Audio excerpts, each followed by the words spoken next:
Hi and welcome. This is my face. I don't usually show it in these videos, but decided for this one, maybe I do. So what I want to do today is I want to show you some of the different rule systems that we've been using, and also one that I just received yesterday that I'm really excited about and that we're going to have a playthrough with pretty soon here. It's called Beat to Quarters. There is another system actually called Beta Quarters, made by a French guy that I actually also got. We haven't ended up using that yet, but this is a much older game, Beta Quarters. So that's going to be my main discussion point today, but I'm also going to show you some other systems that we've been using. Okay, so first off, we have the Black Seals rules by Warlord Games. This is the rule set that got us into Napoleonic era naval warfare wargaming. I actually got the Master and Commander set from my brother for Christmas 2 years ago, I think.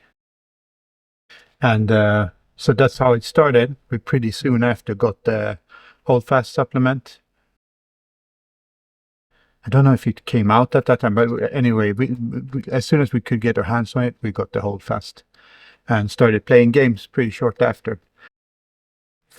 Early days, you know how they all are, and the models weren't up to par for my taste, but we got better with time, all of us. And so this is the main rule set that we've been using for our games.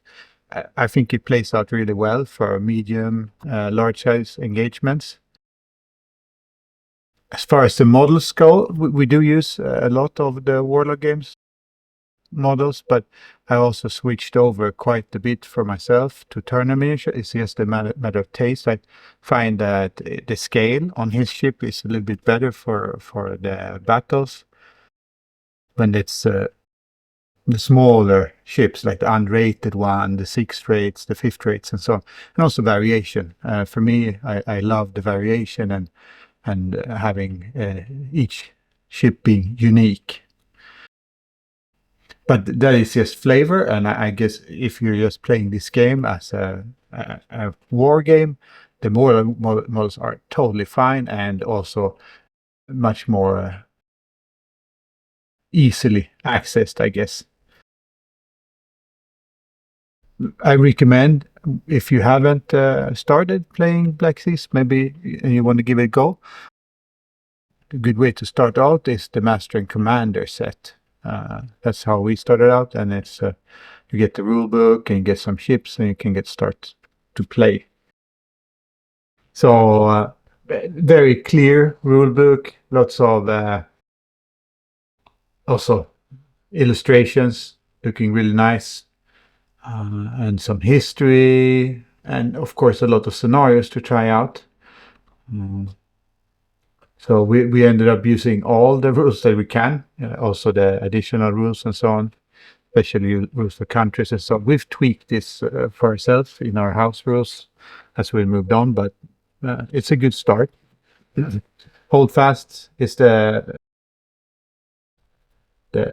rule supplement for Black Seas. And I'm just having a quick like run through these different systems, and then I'm going to get to the main one, the Beta Quarters, because that's what I mainly want to talk about. But some single play stuff that I haven't really tried. We've made our own multiplayer campaign in the Mediterranean that we've been playing a couple of times, like tweaking it, getting it better and so on. We're at our 3rd playthrough, and this time we managed to play through it all without anyone getting completely wiped, because we needed to fix with the rules to make it work better. A lot of special ships, special captains, and so on. Totally worth getting if you're into Napoleonic era warfare and naval warfare. Then this is a really good starting point. Easy rule set to learn, and pretty clear, we find. So yeah, and here I've shown this in some videos. We have these quick reference sheets. They were originally made by Modeler Phil. He's on the Warlord Game official on Facebook, And I just found them really good. Here he posted them up there, and what we've done is we've gone into these and just made some changes of our own that we wanted to have in here, like tweaking the stuff he already did.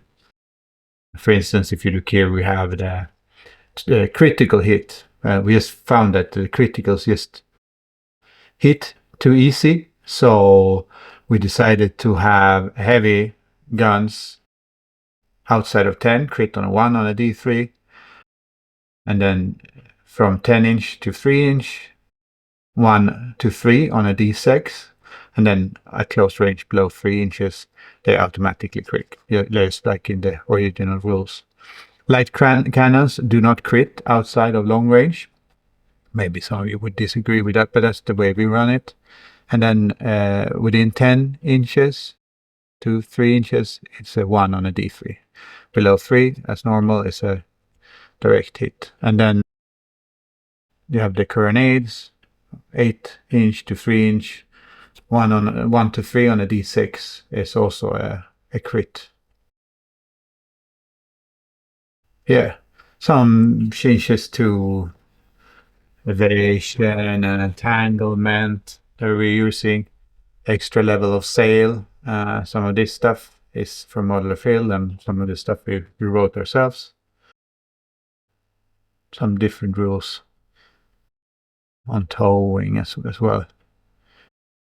We actually ended up expanding that, and we also expanded the rules for boarding actions and so on.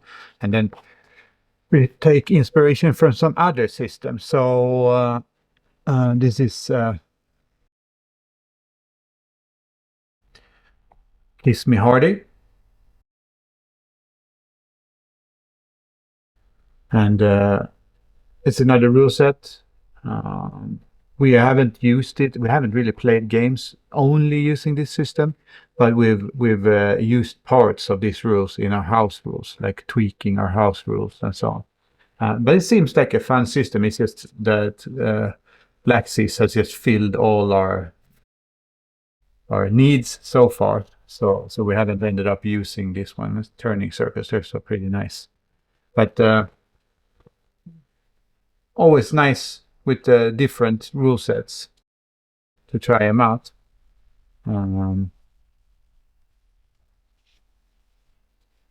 Some national characteristics there.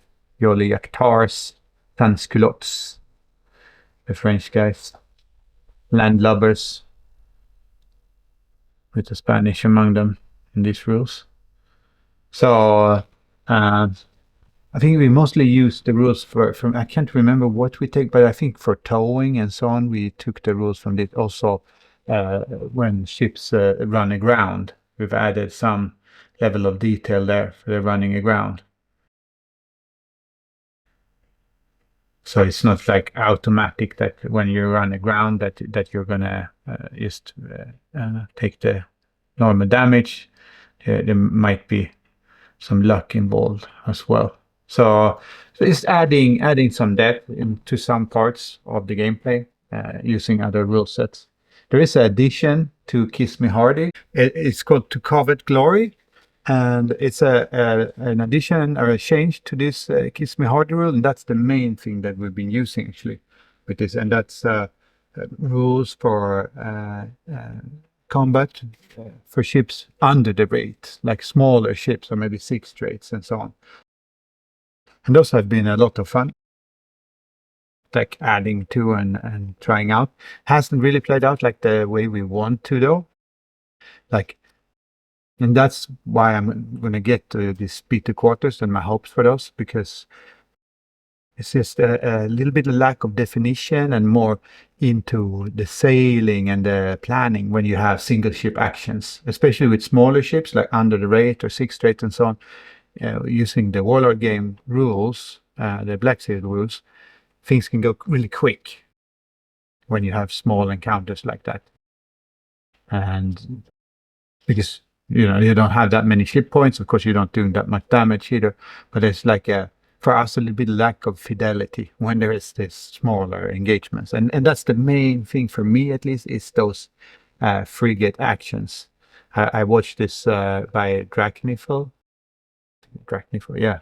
It's a really good channel on YouTube, recommend it. And he has this War of 1812 series where he's describing the frigate duels of the War of 1812. And that's been a real inspiration. Actually, was the inspiration for making HMS Shannon. This is one of the latest ships I made. You can find a video about it here on the channel. And yeah, it was a lot of fun making that one because I was very inspired by that actual combat and so on. So yeah, recommend his channel. So this is another rule set that we picked up and took parts from. Rod Langton series of Sailing Navy wargame rules. This is Signal Close Action, the 4th edition. There's some stuff in there. Again, haven't really played games using only this rule set because, as I've said, we've been really happy with the Warlord game rule set. However, for our house rules, when we play our house rules, and I guess at some points we're going to have to release the entire set of our house rules once we're really happy with them. We're not completely happy. Like, just release it as a house rule way of playing games using the Black Seas basic rule set. But there's some interesting stuff to use in here as well. So another set. I'm not going to go in depth unless someone wants to, because I'm just showing the different rule sets that we have and we have looked at and used as additions for our house rules. So last one of these, of course, there's this, I told you, there's one B2 quarters that we've also looked at and gotten. It's a digital and it's Branale-bas de combat, and that's like B2 quarters. So that's another B2 quarters. I just want to show you the PDF download here. I mean, I bought this, so this.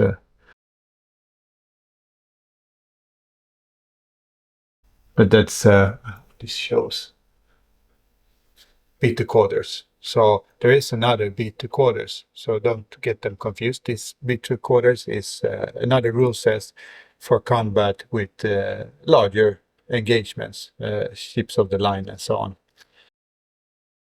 It's actually looks like a really good rule set as well. At some point we would probably like to have a playthrough of this. For now, again, I think we used some parts from here, maybe with the boarding. Yeah, that's when we get to more, maybe in detail of the house rules that we're using. I'll talk about these rules again. So another one that we tried briefly that we would like to try more, but it kind of takes a larger engagement and more players. Like if you have a larger engagement with more captains. We were hoping to use it for our latest battle, which was a 6,000 point battle. I put it here on the channel. But then one of the guys couldn't show up, so we didn't feel it was a point at that time to use the whole system. But it's called Hoist Signals Aloft, and it's a signaling system. It's for added immersion, where you'd decide what signals you would be if you printed it out for easier use. So you'll decide together with your commanders on your side what type of signals, and also there's a cost involved in using these signals. So say superior admiral would have 5 flags, competent admiral 4 flags, inferior admiral 3 flags, and so on. So there would be another reason, and maybe also another reason to have an admiral in your game without it having all these special rules from Black Seals, because sometimes we find it plays out too much to those special rules. So maybe instead having them have an effect in that they can give more orders and so on. So you decide, like, here is what does a black flag mean, 2 blacks, black in another, and so on. So you'd have a couple of different signals that you can hoist. And you can hoist them from different masts as well to mean different things, right? And so like north, south, engage enemy more closely, attack in succession, where the fleet, attack the fleet, so attack in succession, squadron or ship, general sheath, close action, withdraw from the line of battle, and so on. Like those, the biggest signals that would be used in an engagement. And so what we did is we have this, and then like we plan it out like that, and then we'll have the signal flags like on a ship.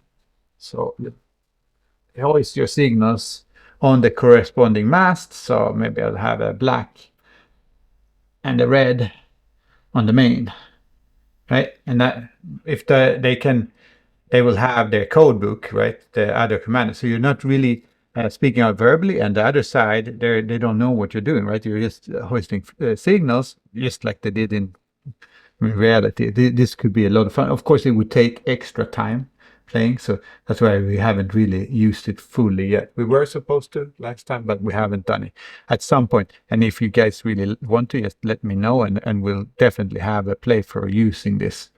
Because it seems like a lot of fun, but I guess would be more useful maybe if you're playing 3 players per side or something really large. Maybe you're recreating Trafalgar or something like that. Something bigger. The Glorious first.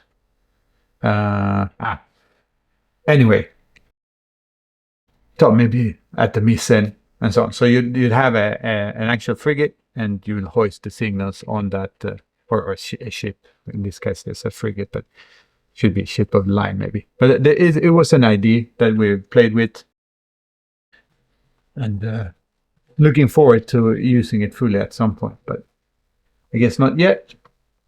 So I hope this works. I guess there's a lot of in this video.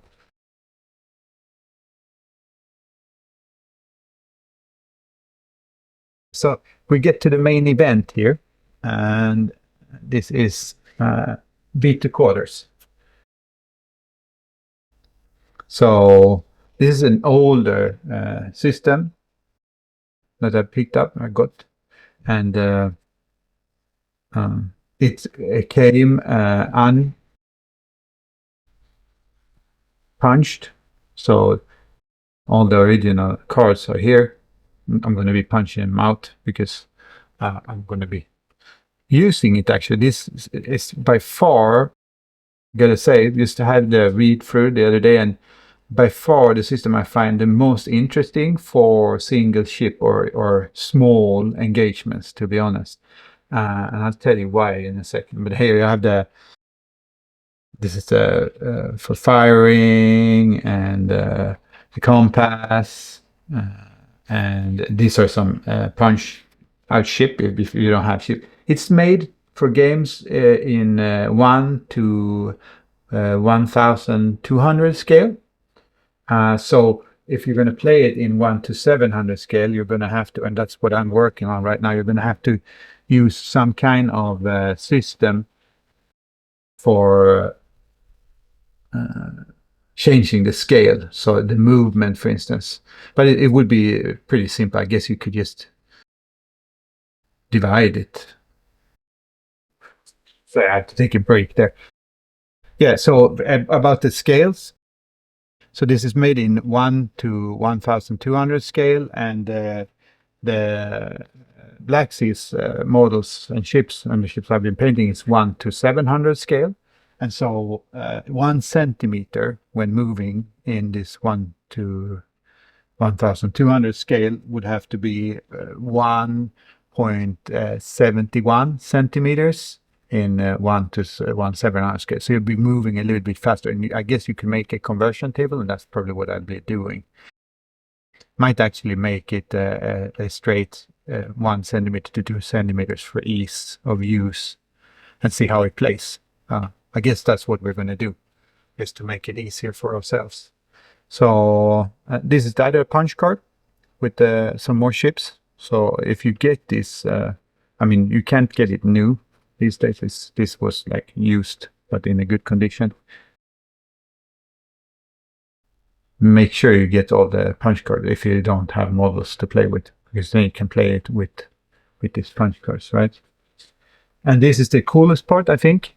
So this is the level of sail, or how you're running on the wind, right?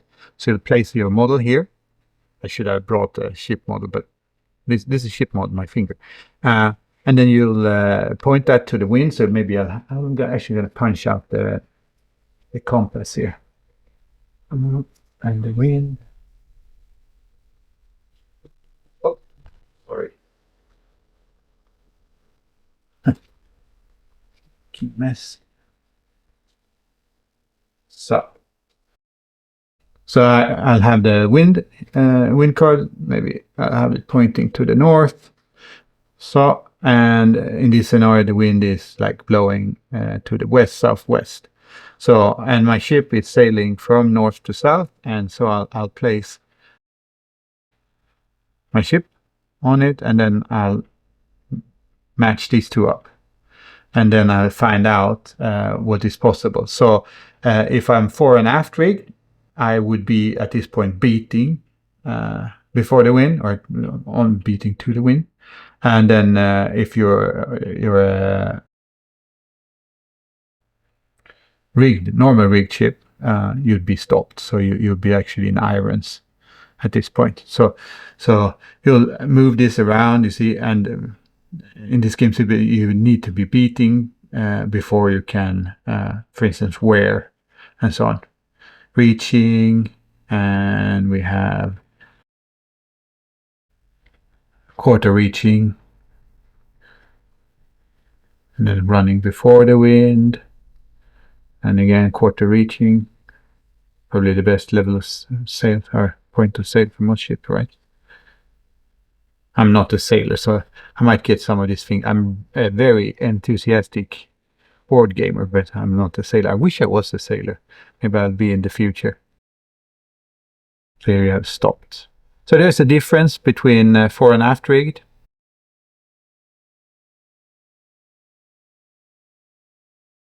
Really interesting, and I find this actual needle is super clever, and it could be very useful to figuring out your as of where you're sailing compared to the wind, also for games like the Black Seas. So we might end up using this for other games as well. And anyhow, I just put I think it's something my wife wanted to use for, yeah, so I used it in there. It's not perfect, but I wanted to have it together quickly. So that's the wind. Really interesting. Here you have a ship action battle log, single ship action battle log.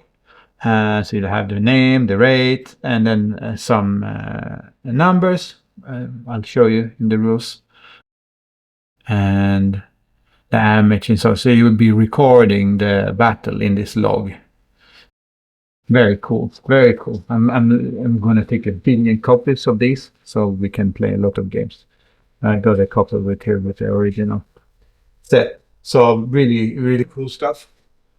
Does it show well? I'm filming in 4K, so we'll see.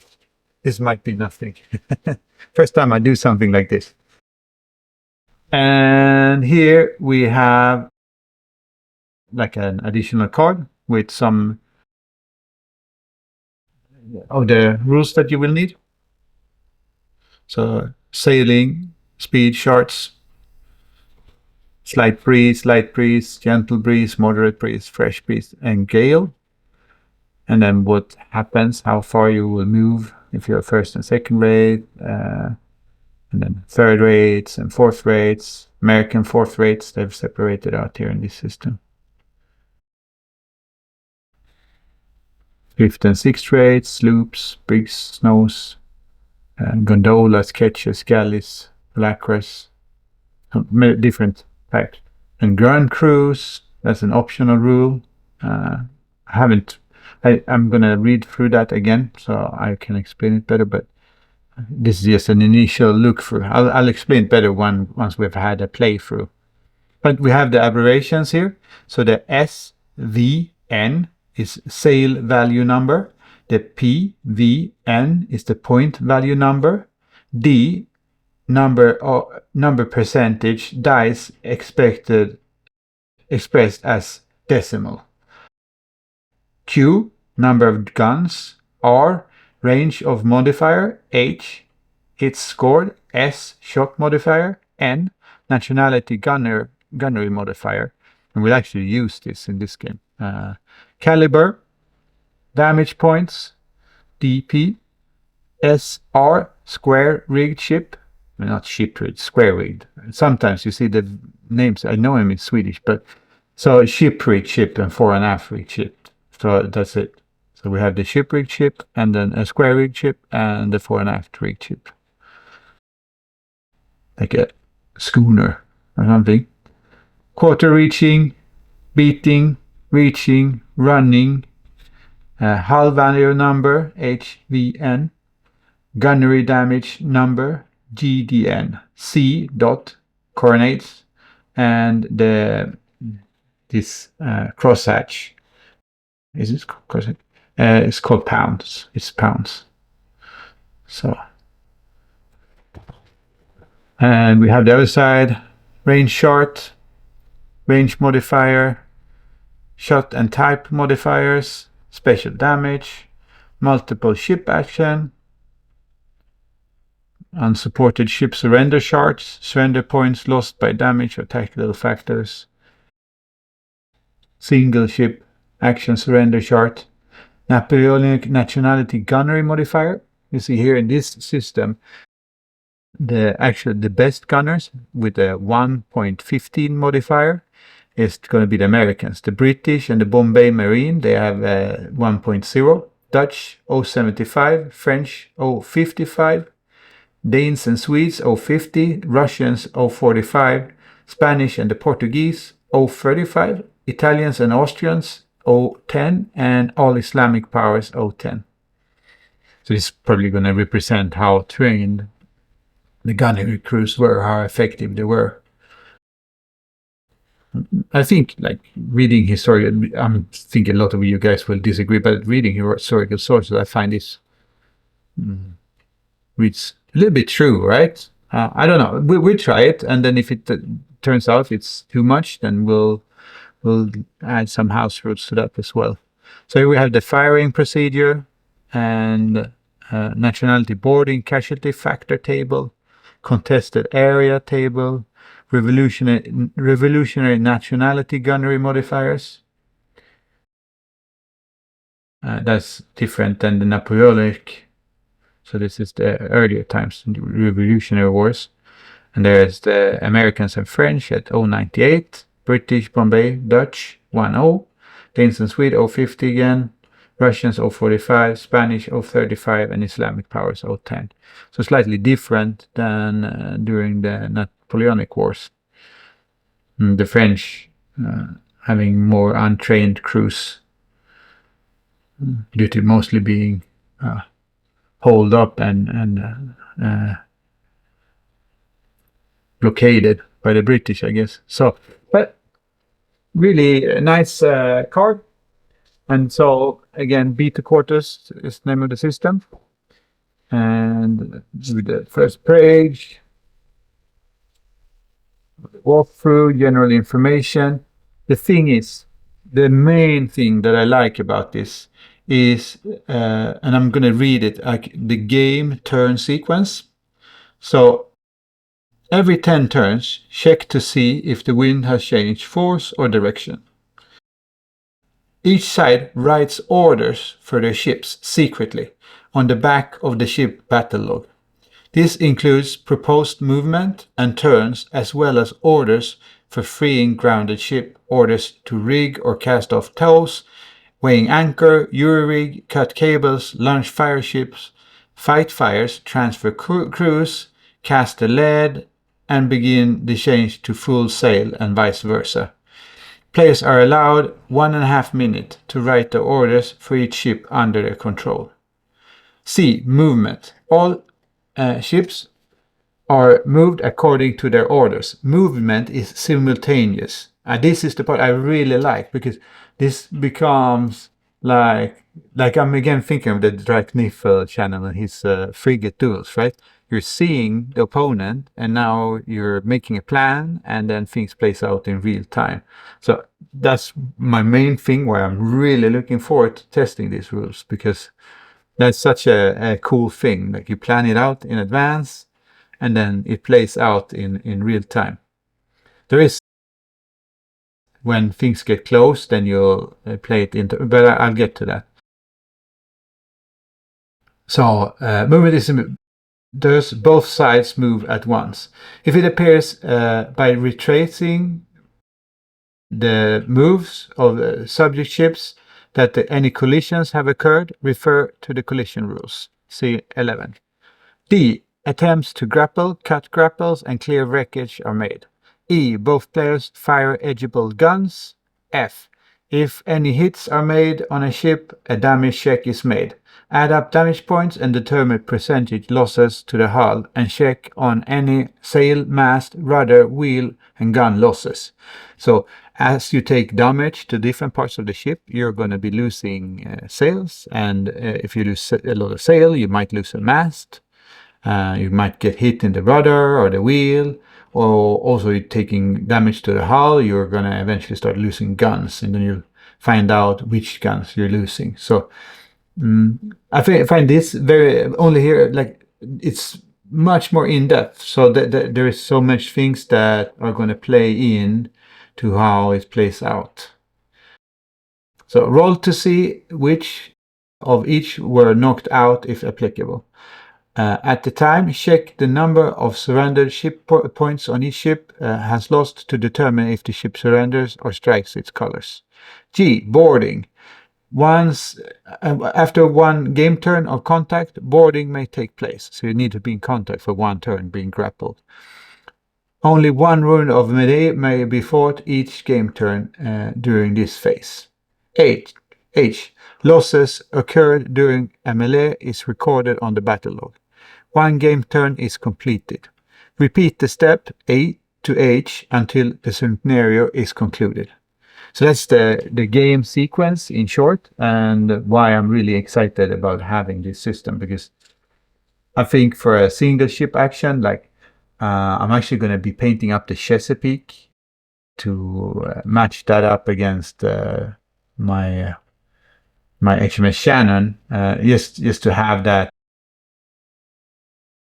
engagement play out. Also, I made a scenario for Black Seas where you'd have this Droits de l'Homme and Indefatigable Amazon during their combat. And these rules have more detail, like what happens when there's a lot of wind. And so, like, for instance, a two-decker would have to close their lower ports with the heavier cavalry guns, just like happened in that engagement due to the weather. So I think using this system, that engagement will play out much more closely to the historical one, and would be a really interesting playthrough. So that's another one I would like to try. There's so many scenarios that I would like to try using these rules. So you have the battle log there, and what you do with the battle log, and that's like the hull value number is the ship's tonnage doubled. So you'll have that on these charts. The battle log here, you'll have the HVN up here at the top. That's where you'll record the ship's tonnage doubled. Long guns and carronades are counted on a 1-to-1 scale. The gunnery damage, GDN, is determined by dividing the total amount of long guns and carronades carried on a ship into its HVN, also hull value number. And the result is the GDN. Every time that amount of hull points is reached through damage, one gun or carronade is knocked out. Gun will be lost on the side, including bow and stern, where the damage points were accumulated. To determine which guns are knocked out when guns of several different calibers are present, determine the percentage of each type of gun in relation to the total number of guns. Then make a table and award certain numbers to the guns. Finally, roll a pair of percentage dice to ascertain which guns are destroyed. And here's an example. A frigate carrying 26 12-pounders and 8 8-pounders and 4 36-pound carronades with the HVN of 1900 would have its 38 guns divided into 1900 to arrive at a GDN of 50. Every time it's accumulated 50 pounds of hull damage, it would lose one gun.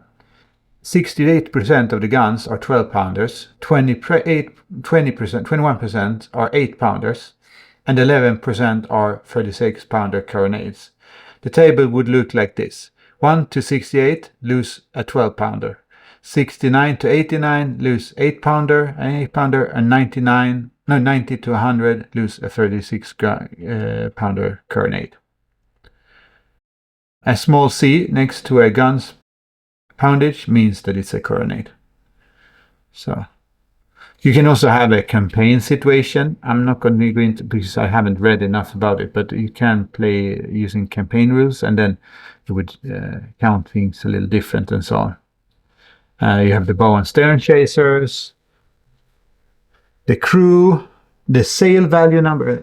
Actually, the crew is just the crew is a 1-to-1 scale. So if you have 200 crew, you have 200 crew points per crew, and you write it here in the you have a crew section here on the ship action battle log. So you write it there. They have the GDN as well. So sail value number, and that's the SVN, is here on the ship action battle log, SVN after crew. And that's to find the sail value number of a vessel, you must first know how many sails are carried on the ship.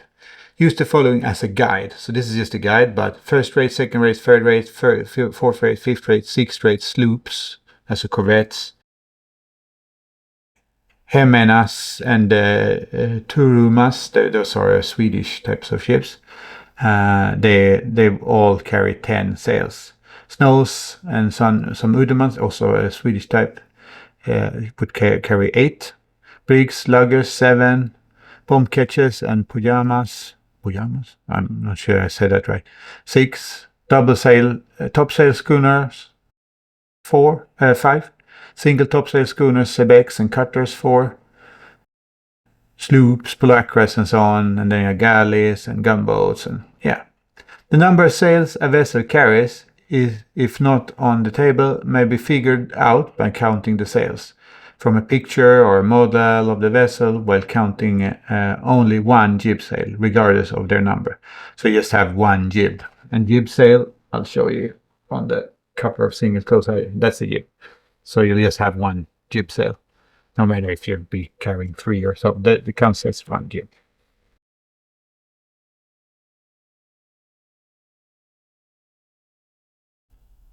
Where was I? Yeah. So once the total has been figured, multiply it by 1.3. Then divide the result into the ship's hull value number, the HVN. The result will be the ship's SVN. So a ship's actual tonnage will play in, just like in reality, will play into how well it will sail. So, and then again, really nicely thought out rules. These are fantastic rules, I gotta say. I'm really excited about them. Point value number. And that's for warships, including privateers. If a player are using sample ships listed in the rules, the PVN is already listed. So there's sample ships. And if you go from that, you already have a PVN. But otherwise, you add up the broadside value of the ship, multiply it by the appropriate nationality gunnery modifier, then multiply that result by the ship's tonnage. So another value that you need. Wind strength and direction you have, and that you roll at the beginning of the game, and it's also every 10 turns you roll to see if it changes, right? But initially the game can start with a slight air, a slight breeze, gentle breeze, moderate breeze, and a fresh breeze. And then every 10 game turns you roll again on the following chart, and then 125 wind drops 1 level, 26 doesn't change, 26 to 75, 76 to 100 increases one level. One level below a slight air is a calm, and then there is no movement under sail, so then you have to go to a tow or under oars, if you have that possibility. And one level above fresh breeze is a gale, and a gale is also affecting a lot. And then you have wind direction, and you have a lot more wind direction, so you have those different points to the wind, and that is what you use when you're turning. So you see there is north, north by east, north, northeast, northeast by north, northeast, north, northeast was above, and then northeast and then east. So there's a lot of different directions. And every 10 game turns, roll one on the following table. And then if it alters, 8 or maybe 4 points, left or right. And then there's the wind wheel, and I already showed you that one and how it works. Here's another example how it works. So there's the ship, and there's the wind, and you match the wind to the wheel, and then you'll get what you're doing with the ship. Very cool. There's weather effects, and then the movement under sail, how you count that. And so ships move according to their rate, the wind conditions, and how much sail they have set. The sailing speed chart shows the maximum speed that ships of each rate may move in millimeters under fighting sail in relation to the position of the wind. The first box indicates the speed of the vessel with the wind coming on its quarter, 10 to 13 points off the wind. This is known as quarter reaching. So you'll have those different little sails playing into the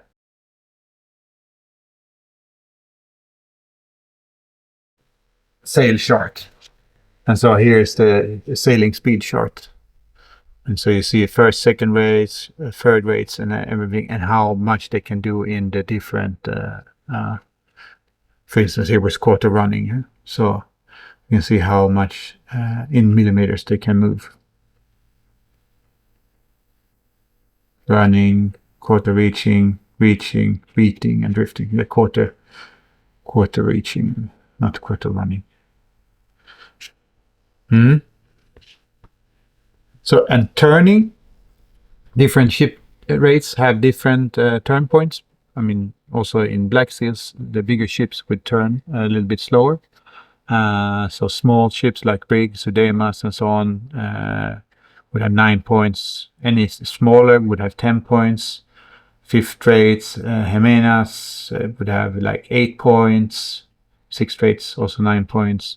The first rate just 3 points. So maneuverability goes down. And here you have that the wind wheel, like the beating, reaching, and so on. So a turn is made in points, and you plan that out. As I said earlier, you plan that out before you actually move your turn, and you can use it. You can make more turns than one, but you only have the total amount of ship points. So maybe you'll move forward a certain amount of centimeters, and then you'll turn using a couple of your ship points, and maybe move forward a couple more centimeters, and then you'll make another turn using the rest of your turning points according to the rate. So it makes it really interesting planning out, and like it's going to take a lot of thinking. I think it's going to be so much fun playing single ship actions. There's also, you could set full sails. You'll take more damage if you have full sails. So that's the risk you're taking, just like they did in reality, but you'll be running a little bit faster. So all ships begin under fighting sail, but then players may declare that they're changing to full sail. It takes an experienced crew 2 game turns to go to full sail from battle sail, and vice versa. It takes an inexperienced crew 4 game turns, so that takes a lot of time for an inexperienced crew. When under full sail, ships increase their maximum possible speed by 2.5 times the speed listed in the sailing speed charts. So it goes a lot faster with full sail, but you'll also take a lot of damage. When a ship loses one full mast, all mast sections constitutes the mast. The ship must put up fighting sails and may not use full sails for the duration of game. So if you lost mast, you're not able to use full sails. Makes sense.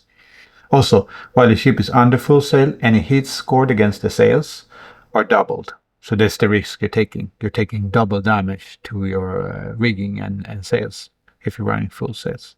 Faster, but also taking more damage. And here we have the phased movement. I talked about it earlier. So here you have the phased movement, 4-6, and that's during certain wind strengths and at fairly short range. A 4.5 minute timescale movement per turn can actually force two ships to pass each other without being able to fire. For that reason, it is suggested that players move into phases when it seems likely that the ships will be at medium or close range during a game turn. Each player can call for a phase movement, or either may call it off. However, as long as one player wants phase movement, it must be used until it's unanimous to return to unphased movement. So it gets more detailed if you close a close range or a little bit medium range. Phased movement, once requested, simply divides a ship's movement for the turn into 5 segments. So instead of you doing the whole movement, you're doing it in 5 segments. For this purpose. If you're not turning during the game turn, divide your whole movement by 5 and write the result into each segment box. If your ship is turning, decide which segment you wish to turn in. When you place a T that is in that segment and divide the remaining movement by 4. Remember the turning penalty before dividing. When turning into 2 separate segments, put the letter T in 2 boxes and divide the remaining movement by 3. So it becomes a little bit more detailed, the movement. This says below here, note, during phase movement, a player may distribute any or all of his turning points to any segment in which he is turning. So it's a little bit different turn sequence and everything, but it makes sense when you're really close. And then there's a section of movement under oars. I'm not going to go into detail on that. Cadging, sails and mast. The sails and mast diagram and how that works, and mast destruction. And then we have the gunnery. And I'm going to go into more detail on the gunnery once we have the playthrough. So this is just a little bit of a flip through and why I really am super excited about these rules. Agility for firing. When you can fire, the fire arc that the ship have in different positions. Initial broadsides also plays a role, just like in Black Seas.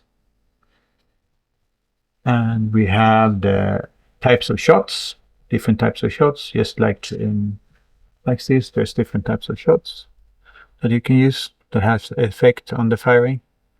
Wall shot, double shot, dismantling shot, grapple shot, canister shot. Basically shotgun, canister shot. Special damage, raking. What happens when you get raked? You get a stern rake, bow rake. In this rule set, you modify the damage points times 2 for a stern and 1.5 for a bow rake. So a little bit different than the Warlord game rules for that. Point blank range, what happens then? And again, we're going to have to, like, for instance, here says 0 to 2 centimeters, but since we're running this in 1/700 scale, it's going to have to be from 0 to 4 centimeters, I guess, if you just go say that it's 600 scale instead. But we'll see how, or we just go exact, and then it's going to be like 3 point what, 5 or something. Anchored ships and land guns, how they work, how howitzers work, like mortars, and surrender, and damage checks, and how that procedure works, the damage check procedure, and then boarding, how it works with coming into close contact, and the grappling, and the boarding melee. And then there's a section on shallow water operations and what happens there, and how deep. The following chart shows the bare minimum of water which will float various ships. Ships moving into areas below their minimum value will ground. So different countries have different values. So I guess for instance, the Swedes and the Danes and so on would have less deep running ships, right? I have this section I haven't really read through so much yet, so it's going to be fun to read that later. There's a section on towing, ships running afoul, how that works. Also colliding, when ships are colliding. Fire rules, like how it works with fires, and putting out fires, and fire ships. And crew assignments, that's an optional rule. And that's like experienced and inexperienced crews and different tasks that you can set to crew. We definitely use that because that also adds another level, like you're telling your crews what they're going to do, right? Ship boats and how they work, a number of boats a ship would carry, and then there's some miscellaneous rules. Miscellaneous? Yeah. Bow and stern chaser raking, Russian surrender, ships in line ahead formation, optional crew assignments, changing the time scale to 1.5 minutes. So normally it's 4.5 minutes per game turn, and then you would change it to 1.5.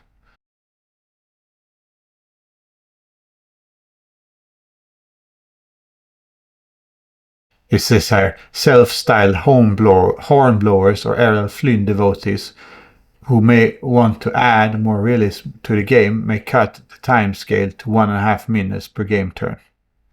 And then it says here how you would achieve that. We're going to have to consider that. I'm going to have to discuss that with Marcus when we play through, but I'm guessing we are a little bit hornblower enthusiasts, so we might have to. We'll probably play it at the normal scale and then we'll scale it down and see what happens if we play it slower. I guess you get more definition in the handling if you're running it at that scale. There is also a section on privateers, letters or marks, and armed and unarmed merchantmen. And then also determine how well a ship fought. This is more for campaign play, I guess. Hull damage causing sinking, fleet engagement rules. There is some rules for engaging in fleet combat, although the rule set is mainly for single ship or small action combat. And here's the example table, typical Napoleonic ships from the different nations and what type of guns and the number of guns they would have.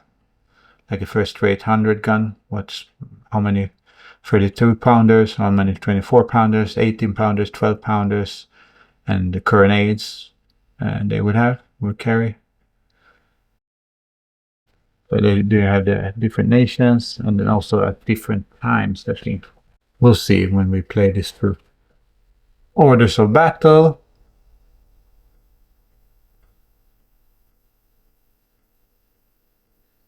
I guess this is how many of each type. I haven't checked this section. I'll have to read that later. Scenarios, some ready-made scenarios. And these are based on real historical encounters, like the HMS Espoir, the British brig fighting the Liguria, a sixth-rate Italian pirate, Genoese pirate. And then the ratio between those two ships is 1-to-1. Could be like many engagements in history were not really 1-to-1, right? You would have like the Speedy and the Sebec frigate, the Spanish Sebec frigate, has not really a 1-to-1 ratio, right?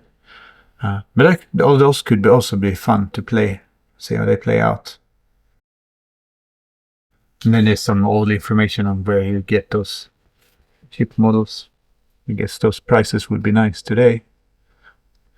You can see the inflation. Some dedication and this is designer's notes and so on. Some other games. More scenarios, types of ships. Here's a whole list of different types of ships.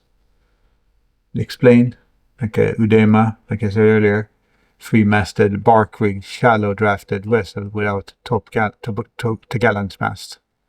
A Swedish design, for instance. Publisher's notes. And here's an example. I filled out battle logs for a single ship action.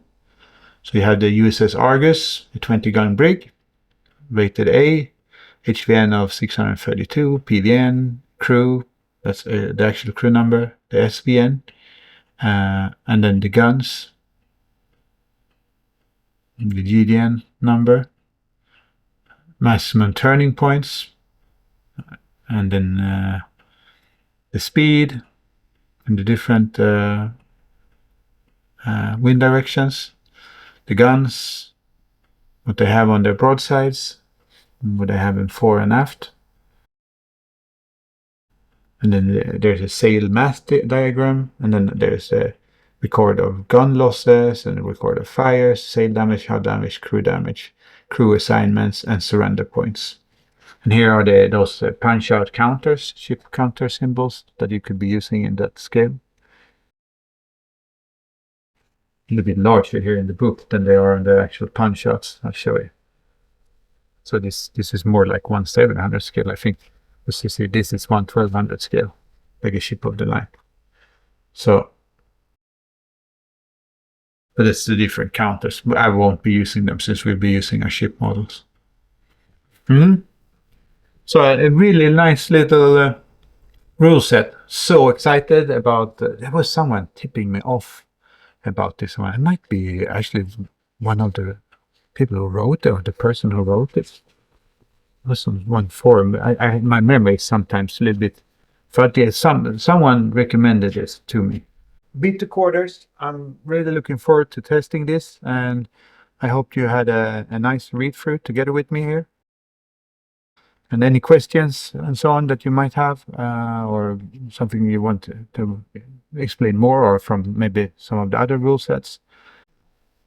So that was all, and I hope I see you for the next one, and that probably will be the playthrough of the Beat the Quarters. So I think me and Marcus will have it booked for the coming weekend, and definitely make a video, in-depth video battle report on that. I think this might be the system that we'll be using for these smaller engagements from now on. I think for a larger engagement we would switch to Black Seas. Yeah, we would, because I think it plays out really well for those larger engagements. But if you're playing smaller engagements, maybe Beat the Quarters. So maybe in our campaigns we'll be using this system for smaller, and then this system for larger engagements with our house rules. We'll see.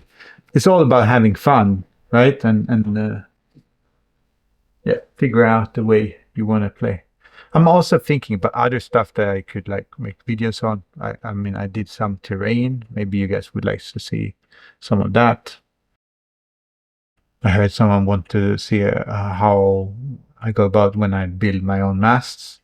I might do that. I actually have one where I built my own masts, but I were too far in. So maybe when I do the Chesapeake, I could make a tutorial on how to make those masts yourself and how you measure and so on. We'll see. Until then, have a nice one.